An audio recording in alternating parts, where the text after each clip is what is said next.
Subscribe करें जय गुरुदेव अम्मदवाड़ी। आप कितने दिनों से पूजा पाठ कर रहे हो?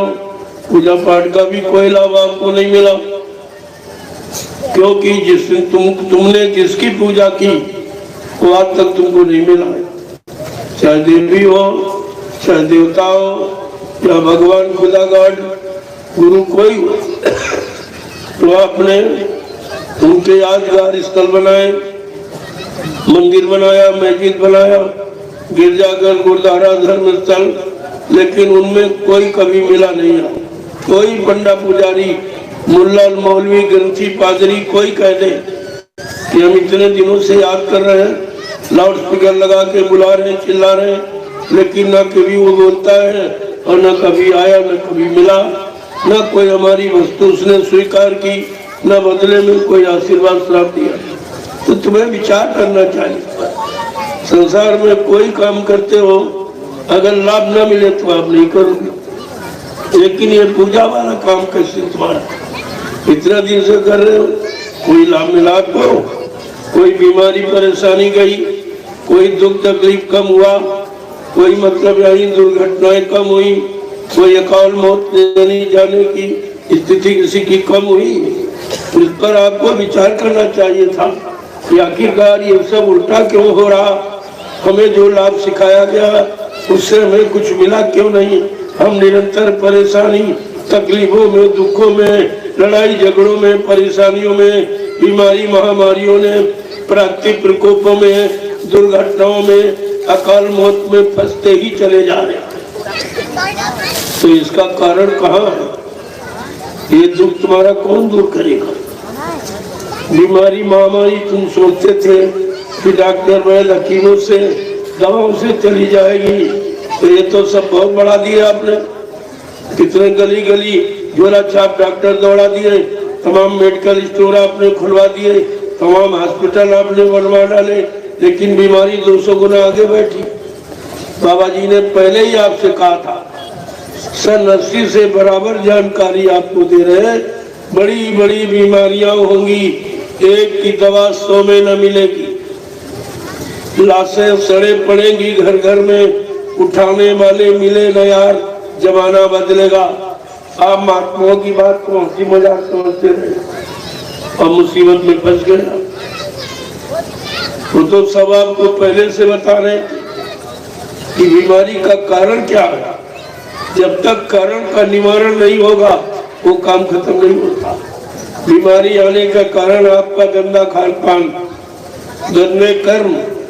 जब गंदे कर्म करोगे और गंदा खान पान करोगे तो बीमारी तुम्हारे घर का दरवाजा नहीं छोड़ेगी और नित्य नई बीमारियां आ जाएंगी, क्योंकि ये मुर्दा मांस, ये मनुष्य का भोजन नहीं। तुमने अपना भोजन खराब कर दिया। परमात्मा खुदा ने तुम्हारे खाने के निमित्त इतना अच्छा अच्छा भोजन बनाया जो किसी का नहीं। सीजनल अनाज, सीजनल दालें, सीजनल सब्जियां, फल फूल, मेवे, दूध, मक्खन, मलाई, घी, इसको कहते हैं सात्विक आहार, सात्विक भोजन इसे कहते। मानवीय खुराक यही है। आप अगर अपनी खुराक लेते रहते, अपना भोजन करते रहते, तो तुम्हारे पास कोई बीमारी नहीं, कोई लड़ाई झगड़ा नहीं करता, सब पारस्परिक प्रेम प्यार मोहब्बत में रहते, एक दूसरे के काम आते, सेवा दया सदाचार परमात्मा की यादगार में लगे रहते। आपके मन मस्तिष्क में माँ बहन बेटी बहू की परम पहचान बनी रहती। आपने तो सब भूल दिया, कुछ नहीं बचा। आज के 50 साल पहले इतने स्कूल कॉलेज नहीं थे, इतने लोग पढ़े लिखे नहीं थे, लेकिन वो बिना पढ़े लोगों के अंदर प्रेम और सेवा और दया और सदाचार, परमात्मा की यादगार माँ बहन बेटी बहू की परम पहचान उनमें कूद कूद के भरी थी। क्योंकि ये शिक्षा हमारे ऋषि मुनियों की देन है। जो ऋषि मुनि महात्मा पहले आए, उन्होंने भी आपको ऐसी शिक्षा दी। उनका कोई नया विषय नहीं होता। जब मानव का खान पान अच्छा होता, क्योंकि हमारे भारत देश ये धार्मिक देश का नियम और कानून है, जैसा करो आहार वैसे बने विचार, जैसा खाओ अन्न वैसा बने तन मन, जैसा पीवो पानी वैसी हो बेबानी, ये सिद्धांत लागू है। और जब तक आप इस कुदरती सिद्धांत पे नहीं आओगे, आपके मानव जीवन में सुख शांति कभी नहीं मिलेगी।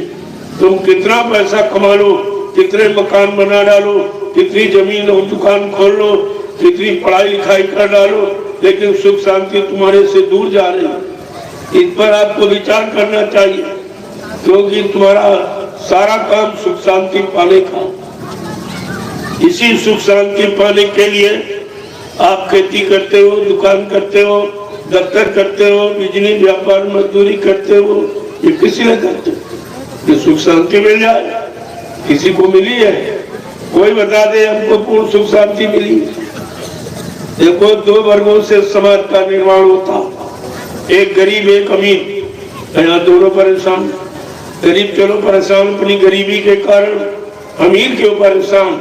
अमीर अव्यवस्था के कारण परेशान। वो सोच रहा कहीं हमारे घर में चोरी न हो जाए, कहीं डकैती रात में न पड़ जाए, कहीं मेरा कत्ल न हो जाए, कहीं मेरा अपहरण न हो जाए। वो तो गरीब से ज्यादा परेशान, उसकी दिन की रोटी और रात की नींद हराम हो। तो तुम्हारे जीवन का सुख अमन चैन कहाँ चला गया?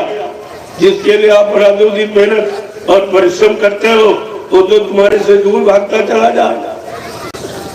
इसलिए प्रेमियों, संत महापुरुषों ने ये निष्कर्ष लिया। वैसे इस निष्कर्ष कोई नहीं लिया तुम्हारे हित का। जिनको आपने चंदा नोट वोट दिया है, उन्होंने भी कोई निष्कर्ष नहीं लिया। अभी एक प्रमाण आपके सामने आया है कोरोना काल का। कोरोना क्या था कोई नहीं अभी तक नहीं जानता है।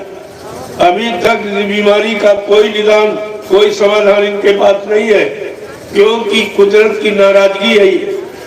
कुदरत किस लिए नाराज हुई, पहले उस पर विचार करो। ये नाराजगी का कारण क्या है?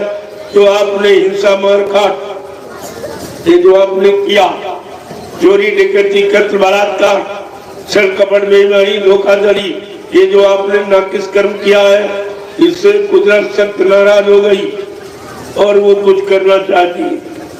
कुदरत का काम तुम्हारे हित में नहीं हुआ।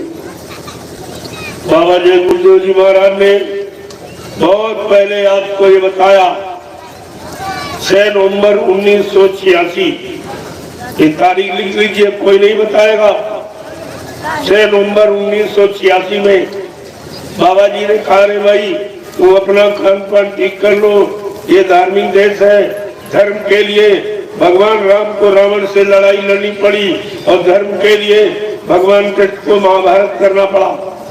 इसलिए आप कोई ऐसा काम न करो ताकि फिर कोई ऐसा काम करना पड़े। तो आप लोग शाकाहारी हो जाओ और जो तुम्हारा खान पान अपने खान पान करो।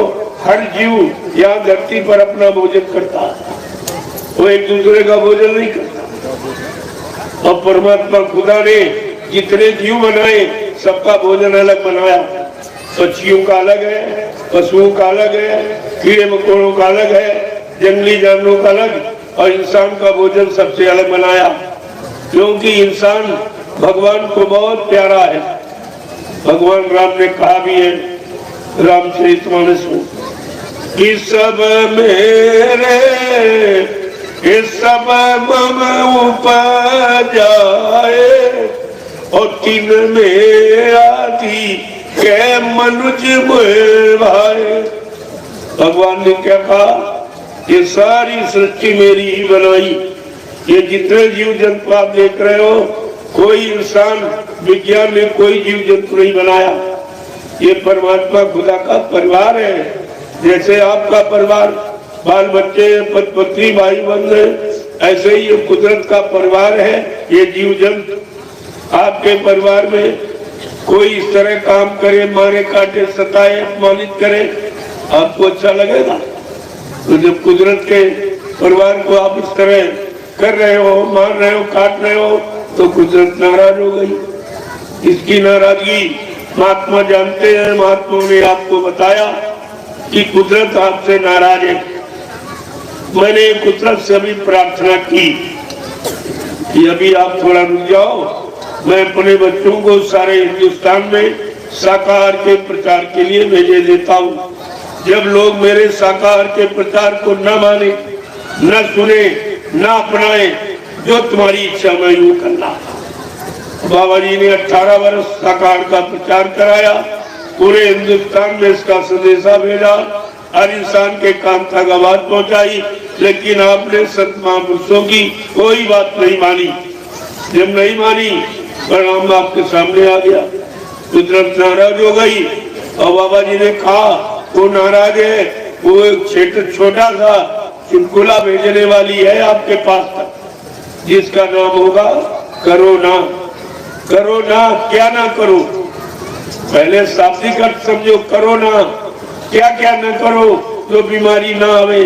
अंडा मत खाना, मछली और बकरे और मुर्गे का ये मुर्दा गंदा मांस ये मत डालना, क्योंकि ये मनुष्य मंदिर है। इसी मनुष्य मंदिर में परमात्मा की चेतन मूर्ति जीवात्मा बैठी है, इसी जिस्मानी मस्जिद में खुदा की रूह बैठी।